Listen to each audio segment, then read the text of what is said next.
A staggering 1 in 3 Americans has now lost someone to COVID-19, according to a recent survey. 1 in 3. It's a painful reality that has solidified this pandemic as one of the deadliest chapters in American history. But what is still yet to be written is what we do next. Will we as a nation heed the lessons of our own failures?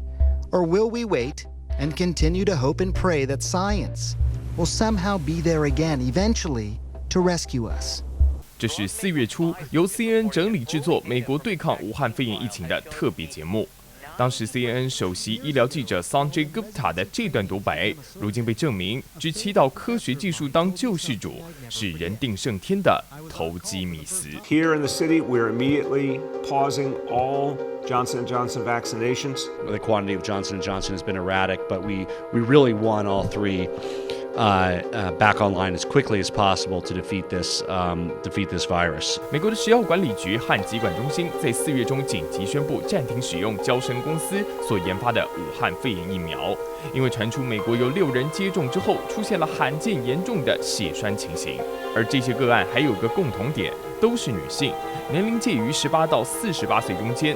他们分别接种了6到13天，已经有1人死亡，1人情况不乐观。If we find that Johnson & Johnson has some type of side effects, such as the blood clots that have affected 6 people, then we need to do a little more research into it. 当初嬌生子公司 Janssen 研究对抗新冠病毒的原理是，先制造能够重组病毒的载体疫苗 JNJ78436735，来利用人类腺病毒 AD26 诱发免疫反应。它一度被比喻成是在人体植入特洛伊木马，而且有别于辉瑞、莫德纳，它只需要施打1剂，被美国人民视为救星。但没想到，魔鬼依旧藏在人类还看不见的细节当中。而为了不让疫苗的曙光转瞬黯淡 ，CDC 防疫大将亲上火线。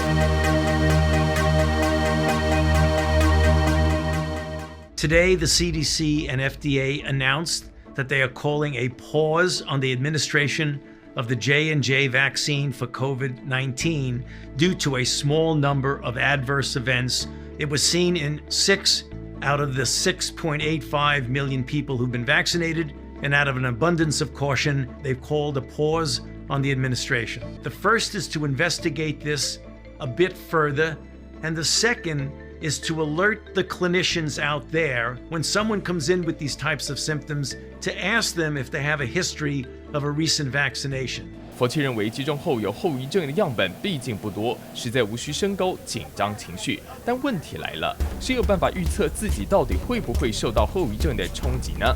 更麻烦的是，从2019年年底疫情爆发后，接二连三的封城、隔离、停课，已经让美国人民陷入防疫疲乏当中。We're seeing a lot of students, they know the issues that are going on, but they're still choosing to either go out and hang out with friends or go to Florida or things like that.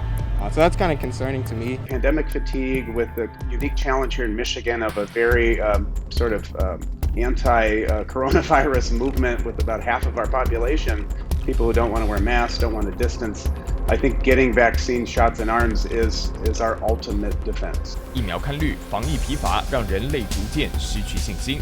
病毒在这场长期抗战中开始逆转局势，死灰复燃。这回最严重的就是以密西根州为核心，一共10个都市开始扩大感染。走进4月中，确诊数字几乎接近去年11月的巅峰状态。My message to the American people on the vaccine is, I told you all, I made sure we have 600 million doses of the not of either Johnson & Johnson and or AstraZeneca. So there's enough vaccine that is basically 100% unquestionable. 避免战事溃败，拜登在记者面前继续拍胸脯，保持信心。但够跟堪用，显然已经成了美国政府暂时难跟人民交代的议题。偏偏还有一群人让拜登一个头两个大。The forced COVID vaccine, such a scam.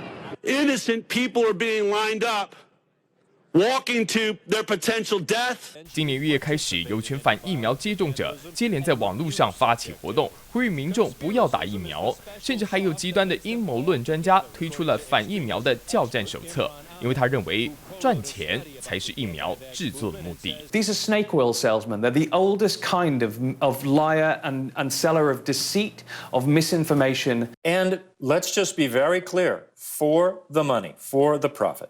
Well, snake oil salesmen need to turn a profit. 但讽刺的是 ，CNN 报道这些反疫苗的激进分子，他们自己也正经营着癌症、疫苗、药品的不法生意，甚至附上免责声明，要让自己逃过法律制裁。